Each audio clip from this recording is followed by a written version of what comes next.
Louisiana Beer Review Skaterade Crisp Pilsner from Gnarly Barley Brewing of Hammond, Louisiana. 4.2% alcohol, same as Bud Light. It says doing it our way in Hammond, Louisiana. This is about 5 months old, this can. A little bit over 5 months. Mathern's had it on discount to 99 cents, so I bought 2 cans. It's definitely lower than the normal price. So they say they're raising money with this one of their now flagship beers to support skating parks. Hammond has a skateboard park, so independent craft brewer. So that's what they're doing with it. It's an okay looking label, I guess. It's a skateboard with angel wings.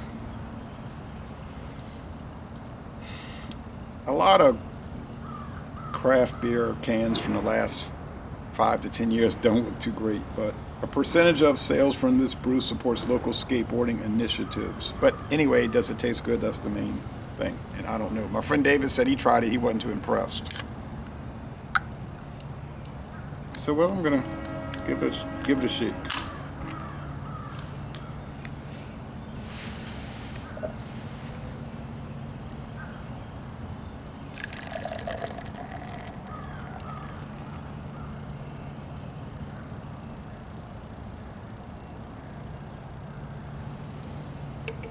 I like that 1978 Jefferson Starship song, Skateboard, about skateboarders. All right.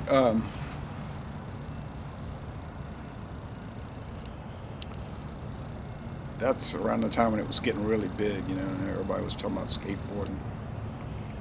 1978.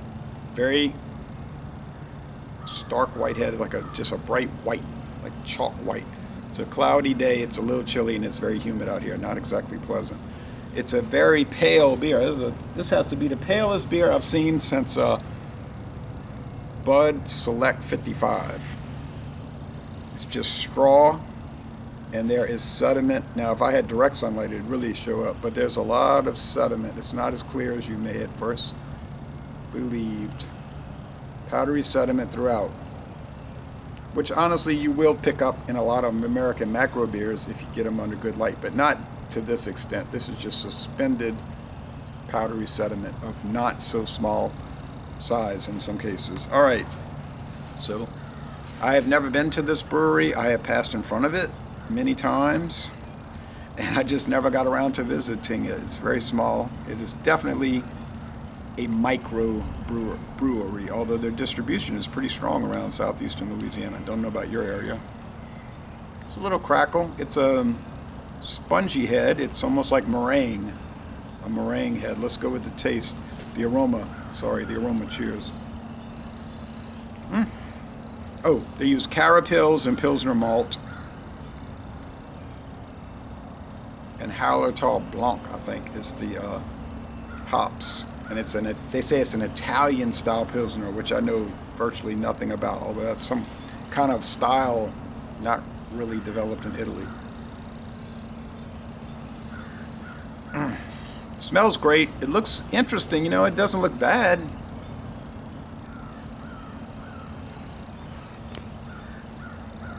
They don't list the IBUs, so tastes like they're around 30. So let's say 3 out of 5 hop cones, maybe 2.5. 3 out of 5 hop cones, 2 out of 5 sugar cubes, so it's more bitter than sweet, which is appropriate for a Pilsner, a Louisiana Pilsner, but Italian style.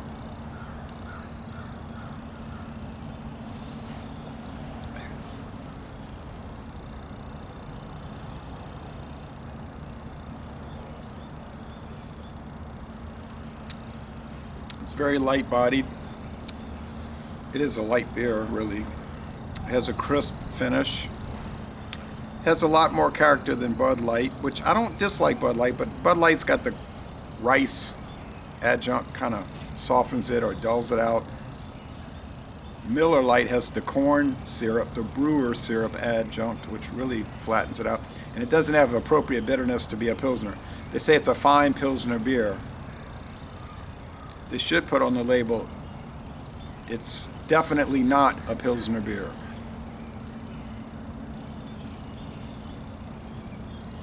But if you stop most Miller Lite drinkers and said, what's a Pilsner? No, they wouldn't know. Furthermore, they wouldn't care. They're not going to stop and look that up. They just like the beer, so they drink it, so well, that's fine. Although they could save a lot of money by getting a better product called Milwaukee's Best Light, which does have more bitterness units and is closer to a Pilsner, really, than the Miller Lite, which claims to be one. But that's another story. Some people won't drink it. I've had some people point that out to me. You're drinking that cheap stuff? Milwaukee's Best Light. I say, yeah, it's like better than most of the other light beers that are around, but it's way cheaper. So, yeah, I'm drinking it because it's better and less expensive. But that's just me. Okay, nice lacing, too. Heavy globs of lacing. That's always a good sign. Talking about Miller beers, you get that on the Miller beers almost all the time. Your Ice House, your Miller Genuine Draft, your Miller High Life, Milwaukee's Best Light, or Milwaukee's Best Ice. It's very pleasant.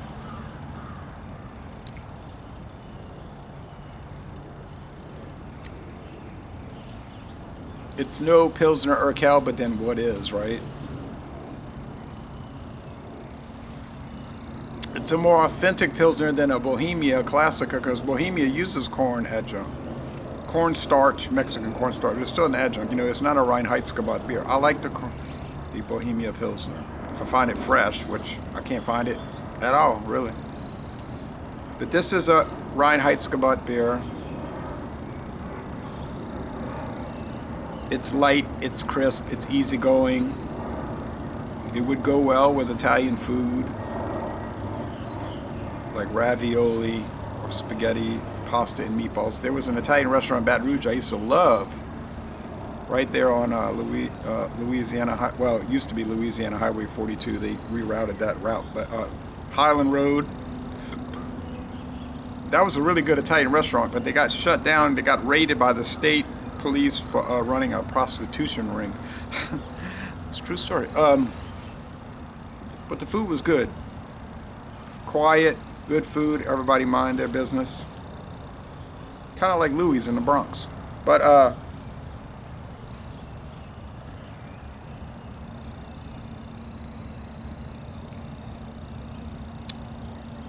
there's some good Italian restaurants in New Orleans and across the river on the west side, the west bank of Jefferson Parish, close to New Orleans, the west bank of the river. I don't really go get Italian food though, really. Honestly, I don't. But I'm just thinking about imaginary pairings that I'll never do. Maybe Chef Boyardee ravioli, I might do that. Ha ha ha. Hector Boyardee, he was a real guy. He used to be on TV, do television commercials. But when I was growing up, I thought he was just like a pretend marketing character. I didn't know he was a real person. I didn't know Duncan Hines was a real guy that made a travel guide.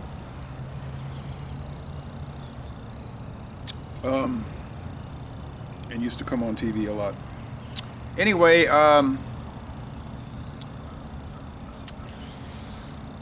it's a good Pilsner. It's not fantastic. I would like to try some more Italian Pilsners. But I think this one could use more body. It could be less light, you know, a little heavier body. But hey, it's good. I'll see what my friend David was fussing about. He's very particular, and he has a right to be. Anybody can be particular. I mean, if you're buying the beer, you can be as picky as you want to be as snobby as you want to be. What the heck? But I would like to try some more Italian-style Pilsners, but I don't think I'll see them. But for the score here, give it a B. It's good. I'll go 86 out of 100. A good beer. You want a good beer? Fine, get it. I'm glad I paid 99 cents for 2 cans. Now the normal price, yeah, it's gonna be more like toward $2 a can. And I'm no, I know where I can get Pilsner Urquell 6-packs for like less than $8.50 6-pack, and that's unthinkably better than this, but then like it is unbelievably better than any other Pilsner. But yeah, I know 11.2 ounce bottles, but it's amazing. If you say I want to try Pilsner, you're always talking about Pilsner this, Pilsner that. Don't start with Carlsberg, Danish Pilsner. Don't start with this. Definitely don't start with Miller Lite, a fine Pilsner beer. Start with Pilsner Urquell. That's where you want to start. The original one from 1842 and the best one. Then you got your baseline, which is the top, right? And everything else is going to pay. You're going to just try it out. Everything's going to be inferior to that. Now, Staropramen, if you get the Czech brewed one, which I tried in Manhattan, from Manhattan one time, never saw it again. We don't get it in the United States. Great beer. Like I say, the Pilsner Urquell, the original. From Slovakia, there's Golden Pheasant from Slovakia, formerly united with the Czech Republic, but they couldn't get along. Another good one to try.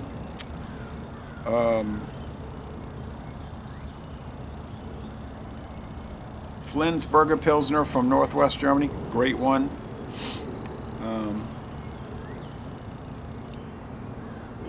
Radeberger, Koenig, Wernesgrüner, which is under the control of Aldi for the U.S. market, $5.99 for a 4-pack tall cans, 500 milliliter, great product. Belton's, another great product. Yeah, you try those, and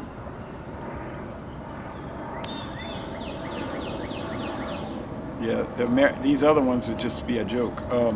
What's that one? EKU Kronberger Pils.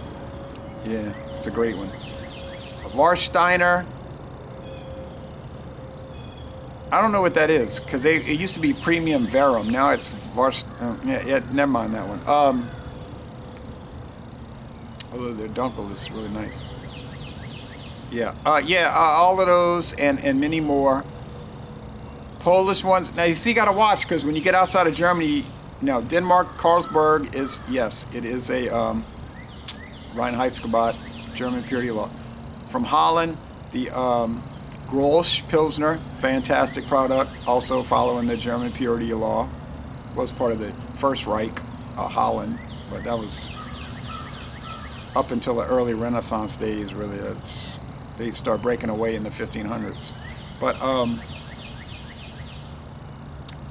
when you get to France, Italy, Spain, United States, Canada, Mexico, they'll say Pilsner, but they'll be adjunct corn and rice, corn and or rice, typically corn. And then it's just not going to be the same. This one is fine, it's just a little thin. I'm still giving it a B. So, Les Îles Bon Temps Relais, a good Pilsner beer, and I'm going to end this review by saying y'all go to Pilsen, Czechia. I don't know what the town is called today. I'm going by the German name, Pilsen, when it was part of the German Confederation until 1866. And tour the Pilsner Urquell Brewery.